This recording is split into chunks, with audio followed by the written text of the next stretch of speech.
নমস্কার, আমি হচ্ছে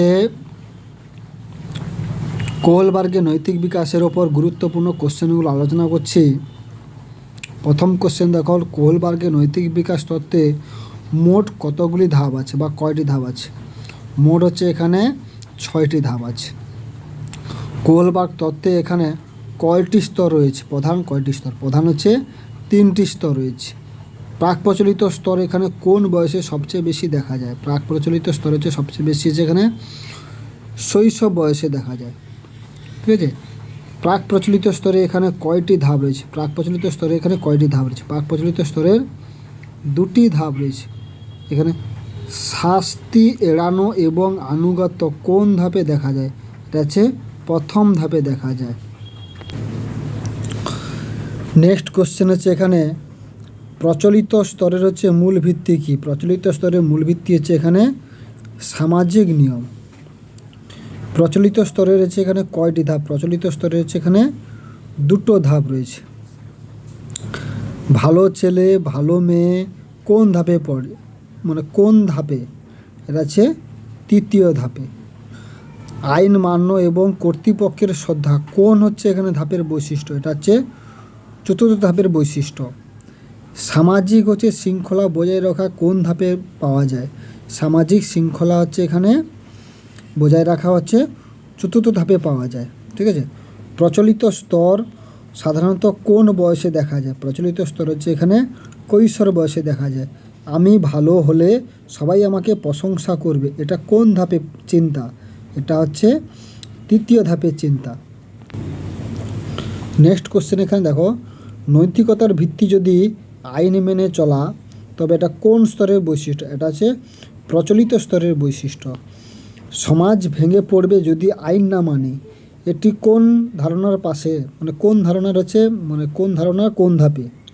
ঠিক আছে। এটা হচ্ছে সমাজ যদি ভেঙে পড়ে আইন না মানি, এটি বা এই ধারণা কোন ধাপে? এটা হচ্ছে 4র্থ ধাপে পড়ে। কর্তৃপক্ষকে সম্মান করা কোন স্তরের বৈশিষ্ট্য? এটা হচ্ছে প্রচলিত স্তরের বৈশিষ্ট্য। ঠিক আছে।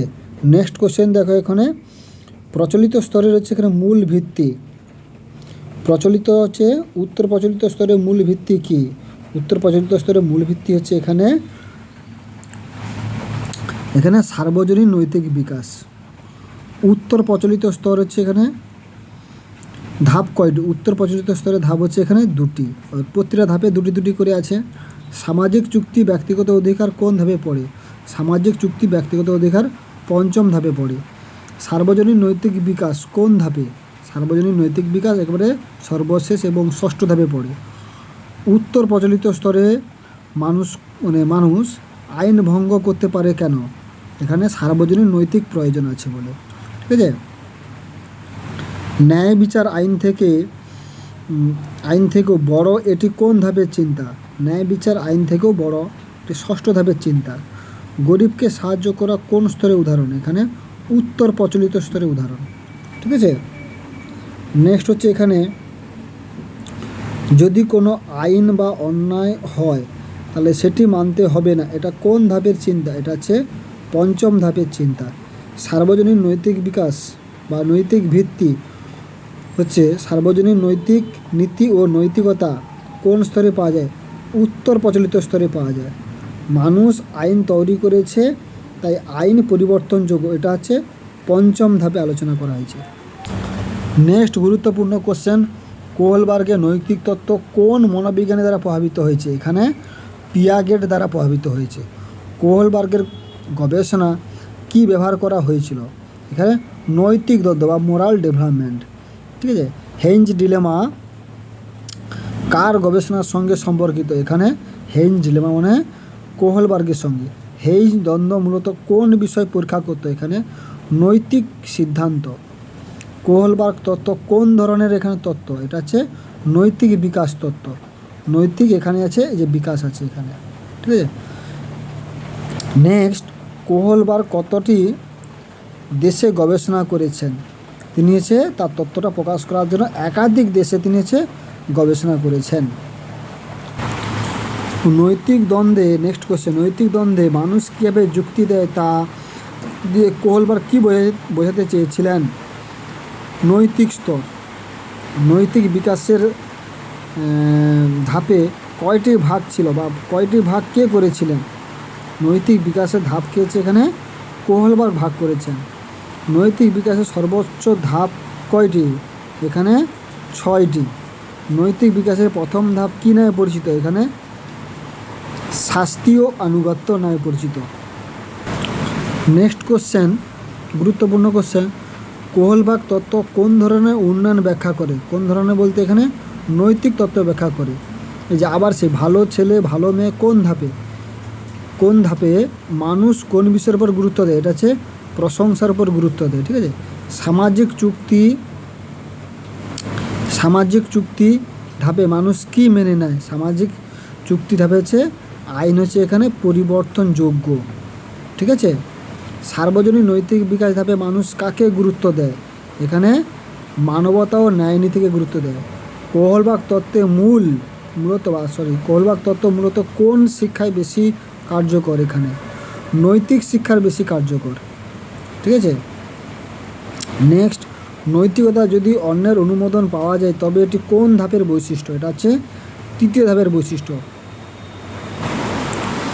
কোহলবার্গের তত্ত্ব কোন শিক্ষা বিজ্ঞানের শিক্ষা মনোবিজ্ঞানের সঙ্গে সম্পর্কিত? এখানে হচ্ছে জ্ঞানীয় বিকাশের সঙ্গে সম্পর্কিত। নৈতিক বিকাশের মধ্যবর্তী স্তর কোনটি? এখানে নৈতিক বিকাশের মধ্যে হচ্ছে প্রচলিত স্তর। কোহলবার্গের মতে সব মানুষ কি সর্বোচ্চ ধাপে পৌঁছতে পারে? না, সব মানুষ সর্বোচ্চ ধাপে পৌঁছতে পারে না। কোহলবার্গের নৈতিক বিকাশ তত্ত্ব শিক্ষককে কি শেখায়? শিক্ষককে নৈতিক দ্বন্দ্ব ব্যবহার করে শিক্ষা দেওয়া শেখায়। মানে শিশুকে এখানে নৈতিক দ্বন্দ্ব ব্যবহার করে শিক্ষা দেওয়া এটাই শেখায়।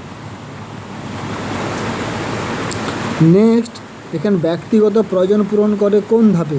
ব্যক্তিগত প্রয়োজন পূরণ করে হচ্ছে এখানে 2য় ধাপে। শিশুরা যখন শুধুমাত্র হচ্ছে ব্যক্তিগত লাভ ক্ষতির ভিত্তিতে সিদ্ধান্ত নেয় তারা কোন স্তরে থাকে? এটা হচ্ছে প্রাক প্রচলিত স্তরে থাকে।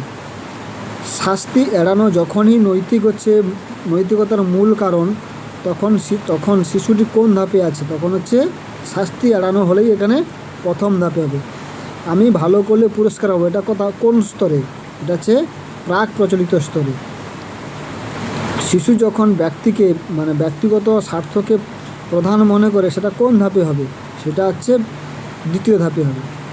ঠিক আছে। এই হচ্ছে গুরুত্বপূর্ণ কোহলবার্গের মেন থিওরি থেকে কোশ্চেনগুলো। আপনারা কিছু মনে করবেন না, কারণ হচ্ছে এটা হাতে ধরে কোশ্চেনগুলো করতে একটু সমস্যা হচ্ছে। ঠিক আছে। আপনারা হচ্ছে একটু গুরুত্ব সহকারে দেখবেন। এইগুলো হচ্ছে প্রাইমারি এবং আপার প্রাইমারি পরীক্ষার জন্য গুরুত্বপূর্ণ। নমস্কার।